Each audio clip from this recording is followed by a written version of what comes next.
Nau mai anō koutou ki Warrant Fitness, te hōtaka e ata titiro ana ki ngā kaupapa e pānei ki te hauora o te tangata. E pēnei ana te kōrero, ka whai koe tētahi tiwhekete mō tō motuka, ka tika me whai koe tētahi tiwhekete mō te hauora o tō tinana. Ko David Jansen tōku ingoa, tāhuta Māori. I tēnei pō, kei te titiro tātou ki te mate e pānei ki te roro o te tangata, ko te īkora roro.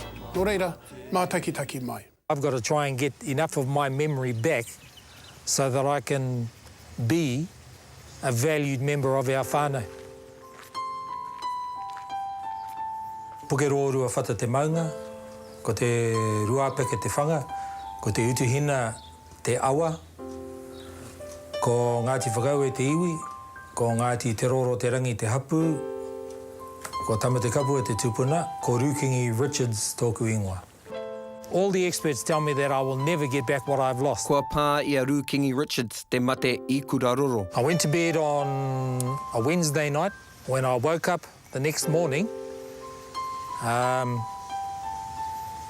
knew something was wrong. I got up, but I was out of balance. I couldn't stand up straight. I thought, maybe I've got the flu or a bug or something, so I thought, I'll get into the bath. With the ngafa, the waiwera that we have here, you can feel it straight away. Now, I couldn't feel anything, so I knew I was in the water, but I couldn't feel anything. So I got out, dried myself, and then I just flopped on the bed. Ia tau ka pā mai te I kura roro ki te whetū mano o ngā tāngata o Aotearoa, rua te kau i a rangi. Ka pā mai te I kura roro i te mimiti haere o te toto ki ngā kiko roro, nā te aukati, nā te toto ki roto i te roro rānei. Nā te kore tāinga atu o te toto me te hao ora ki te roro, ko pau ki roto i ngā miniti e rua ka mate haere ngā ira o te roro. Aha ko kaori i te tino whāki, e rua mano ngā tāngata e mate ana i te I kura roro I a tau. I was lying on the bed. My wife came to say hooray. I could hear her, but I couldn't tell what she was actually saying, and I didn't respond.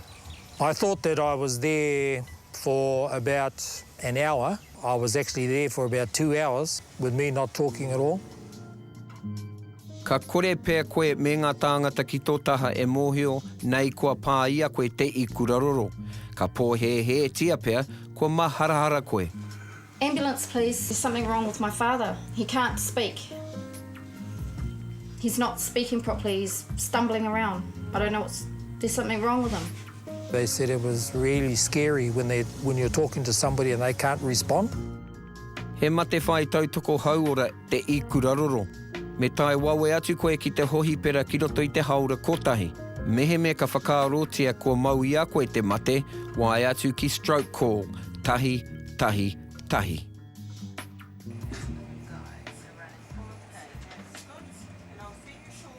Next minute I woke up and I was inside the scanning machine. I'm squashed. I didn't know where I was, so it was quite scary. Ko ngā tohu mo te I kura roro, ka tika whakaarohia ko tetehi wahanga te roro ka patu nei taua I kura.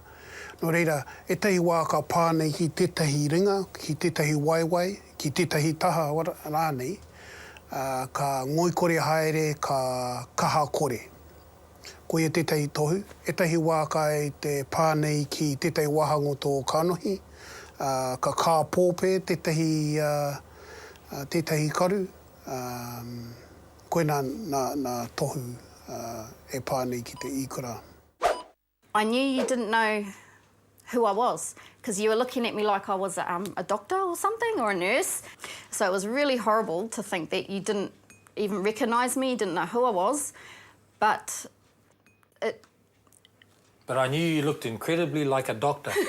Very intelligent. Yeah, Nā te kore pā mai o te mate I kura roro ki tōna whānau, I te ohorere a Rukingi I te rongo kōrero, nā te moko whiti rereke o te manoa, e kia nei ko te atrial fibrillation, ko pāia e te mate. Ko tētahi o ngā tino raru o te rāmomo, mehe mea ka haere tonu mō ngā rā e rua pea, ka tū terere o te toto. Nā te pakaruhia ki roto i te toto, ka tahi ka puta te ikura roro. We didn't really have a hui, but we just... What caused my stroke was sometimes it was going too fast. That wasn't the dangerous time. It was when it went too slow. When it was beating so slow that it couldn't actually push the blood started to... That's where the clots were created, because the blood was sitting in the veins for too long without being pushed. So the clot was formed, and then it was basically pushed through, and then it hit the brain, and that's when the stroke happened. So it was the irregular heartbeat for me that created the stroke. It's sort of like a mirror image in your brain. So the arteries, they sort of mirror of each other. Well, if you look at this one here, there's an artery coming down this side here, and there's nothing on that side. So that's where the blockage is. Where the stroke happens, your brain dies where that damage is, and it can never be replaced. It won't fix itself. It is just dead. It's a bit scary to look up there and think, oop, there's the damage right there. You can actually see exactly what happened to you. So, reality. That's what that's about. E te iwi, yes, you definitely do not want this in your head. Nā reira, kia kaha, kia tūpato, whai te huarahi tika. Ana, ko te tūmanako mā te wahi ngaro, tātou e arahi, i rungi te huarahi tika. E rua nā tūmomo i kura roro. Ko tētahi ka aukati te tere, te rere o te toto. Nō reira ka mate tētahi wahanga o te roro. Ko wera atu, ka rere te toto ki tētahi wahanga o te roro. Nō reira ka raru tērā wahanga o te roro. Engari, he ōrite ko te tino mate e pānei ki te roro. With the left side of your brain, that's where communication, memory, where that sits. So the blood going across the brain, it effectively wiped that out, wiped out that memory. For the doctors, what they said to me was that the right-hand side of your brain also contains memory. And so for me, the more I hear, the more I see, the more I feel, the more some of the memory will transfer back. So it does not sit, the memory on my left-hand side where it should be, it is not sitting there.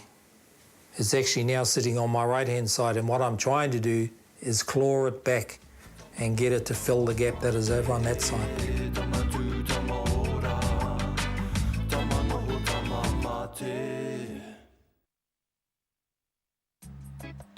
Kua ora tonu a Rukingi i te mate i kuraroro. Ko ia te mate nui tuatoru o au te aroa. Ko te tini hoki o ngā tūroro ka puta pērā i te nuinga o tātou, he pukumahi a Rukingi, engari ko tōna whāinga, ko tāna mate. Ko te āhuatanga o Rukingi, he tauira o ngā whāinga rangahau e mea ana 56 tau te pakeke nui o ngā Maori e pā mamai ana i te mauiwi nei. Me ki te 15 tau ki raro i te pakeke o ngā pakeha. What I suddenly learned after the stroke was the impact with my illness for my whānau. Ko ia tētahi āhuatanga ka kaha wareware i te wā o te toimaha.